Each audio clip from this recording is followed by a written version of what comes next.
Ustedes saben que la realidad argentina en estos momentos requiere de análisis, y más que nada el hecho de compartir a lo mejor distintas posiciones para desentrañar a lo mejor el meollo de esta cuestión o la esencia de lo que está ocurriendo realmente. Y entonces nos hemos permitido invitar al doctor Vicente Massot para dialogar al respecto. Gracias por venir. No, por favor, gracias por invitarme. Es un gusto. Entremos a la lógica. Alguna vez estudiamos en la escuela secundaria, en la facultad, la lógica. Alguien dice que es la forma inteligente de equivocarse. Claro. Es buenísima la Entonces definición. No es mía, ¿eh? Una cosa es lo que parece y otra cosa es lo real. Entonces me pregunto, frente a esta situación en particular, partiendo de una premisa falsa, ¿se acuerdan? La premisa falsa o premisa verdadera para arribar a juicio lógico, ¿no? Juicio verdadero. Bueno, entonces partiendo de una premisa falsa, como lo es el hecho de haber pensado que no se iba a alcanzar a lo mejor determinados parámetros en la elección, se llega y se concluye con un hecho distinto, que es efectivamente el 50% de la elección. Entonces, ¿cómo puede ser que partiendo de premisa falsa se llegue a una premisa o un resultado verdadero? Bueno, mucha gente pensó... es contradecir la lógica, ¿no? Bueno, pensó en función de sus deseos. O de su plata. También. Bueno, el que pensó en función de su plata seguramente la votó a Cristina Fernández y en buena medida me parece que una de las razones por las cuales obtuvo el 50% el pasado 14 de agosto es por la situación económica. Me parece que hubo una cantidad de análisis equivocados, tantas veces nos hemos equivocado, básicamente por pensar con base en lo que desearíamos que sucediese. Entonces, todos aquellos que no están con el kirchnerismo pensaron que no podía ser que candidatos como Duhalde, como Alfonsín, el mismo Rodríguez A, Carrió, no traspasasen el 20%, por lo menos algunos de ellos. Y nadie parecía creer que la señora de Kirchner pudiese cómodamente pasar el 40%. La verdad es que los análisis estuvieron mal hechos, porque en definitiva lo que demuestra la realidad es que Cristina Fernández sacó el 50% y quizás lo más sorprendente de todo, ninguno de sus dos inmediatos perseguidores, Duhalde y Alfonsín, llegaron al 13%. Yo diría que más sorprendió el 12 y pico de Duhalde y Alfonsín que el 50% de ella. Como quiera que sea, es no una elección, es un plebiscito. Es cierto. Y la pregunta es, ¿los argentinos proyectan al futuro o viven el momento? Me parece que vivimos básicamente el momento. Alguien dijo alguna vez que en la Argentina solo existía el corto plazo. Y me parece que eso es un dato de la realidad, con el cual enojarse porque sea así, criticar a la sociedad argentina porque sea así, me parece un disparate.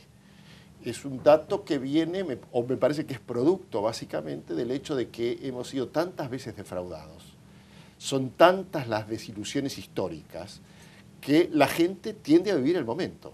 Si hoy estoy bien, no me cambie nada de esto. Y eso explica el 50% de Cristina Fernández. Quiero tomar una frase histórica. En esto vamos al historiador. Es decir, la guerra de la Triple Alianza, Sí.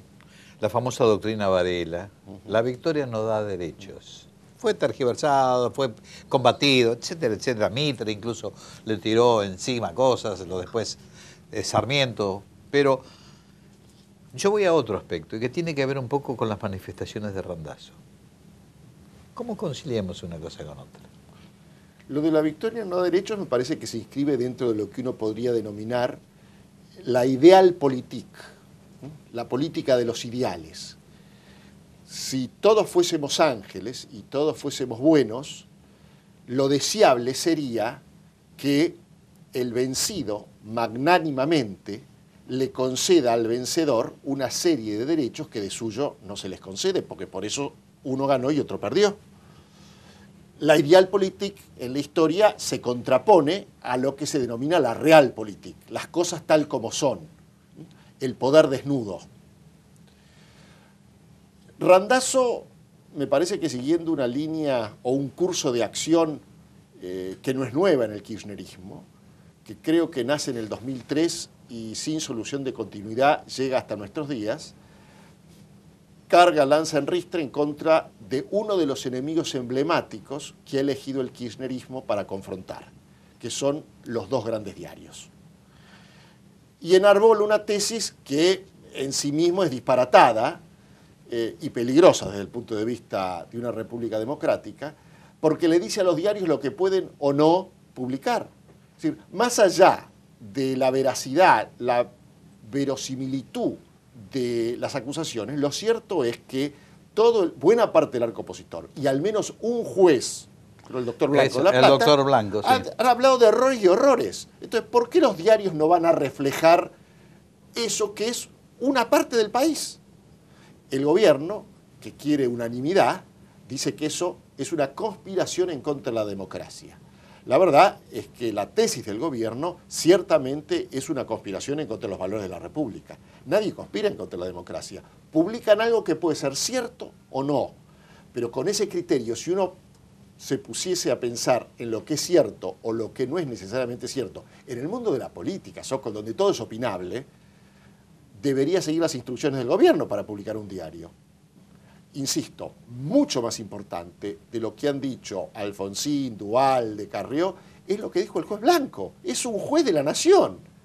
Además rubricado un poco por la Corte, que estableció pautas de equilibrio, como siempre, y diciendo no podemos realmente juzgar por la nada, al contrario, tenemos que ser muy prudentes. Hay un artículo del Código Civil que habla de la prudencia en materia de obligaciones de dar o hacer, ¿no? Es decir, cuanto mayor sea el deber de obrar con prudencia y pleno conocimiento de las cosas, mayor será la consecuencia posible que resulte de los hechos.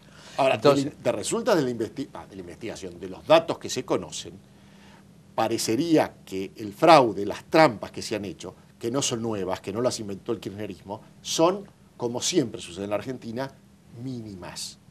No es para felicitarse, es para quitarle dramatismo al asunto. Pero insisto, los diarios han publicado la opinión de determinados políticos y de un juez. El gobierno no tiene por qué meterse a decirle lo que tiene o no publicar.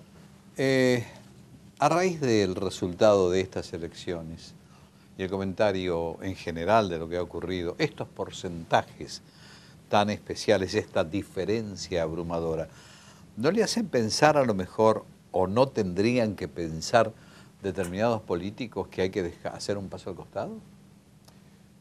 Me parece que si estos mismos resultados se repitiesen el 23 de octubre, y yo sospecho que se van a repetir, más allá de la voluntad de los perdedores, de entre los perdedores, no todos, pero buena parte de ellos, me parece que la sociedad de alguna manera los va a marginar.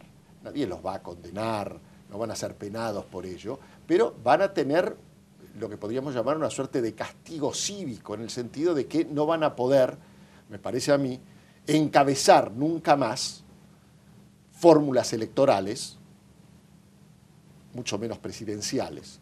Estoy hablando con todos los méritos que puedan tener. Tengo amigos entre ellos y tengo por muchos de ellos un gran respeto. Me parece que el doctor Duhalde, la doctora Carrió, el doctor Alfonsín, Pino Solanas, al menos se les pasó el tiempo de la política. Eso no quiere decir que no sigan haciendo política. La política en términos de candidatos que lideren una porción de lo que se llama el arco opositor. Perdieron muy mal y me parece que eso tiene, lógicamente, una consecuencia. ¿Qué queremos? Ya sabemos. ¿Qué queremos ya? Es un statu quo muy especial. Muy especial. Es decir, yo creo que lo que sucedió el 14 de agosto es, si yo tuviese que definir con una sola palabra, es un gigantesco voto conservador. No en términos de las ideas históricas del conservadorismo, conservar el statu quo. Quien en la villa recibe 3 subsidios no quiere que cambie nada. El dueño de un banco tampoco quiere cambiar. Es decir, cada uno en su medida, en la medida en que esté bien, ¿por qué va a querer cambiar? Entonces, el voto a Cristina Fernández es un voto de conservar el statu quo. Gracias por venir. Por favor, gracias por invitarme. Por favor.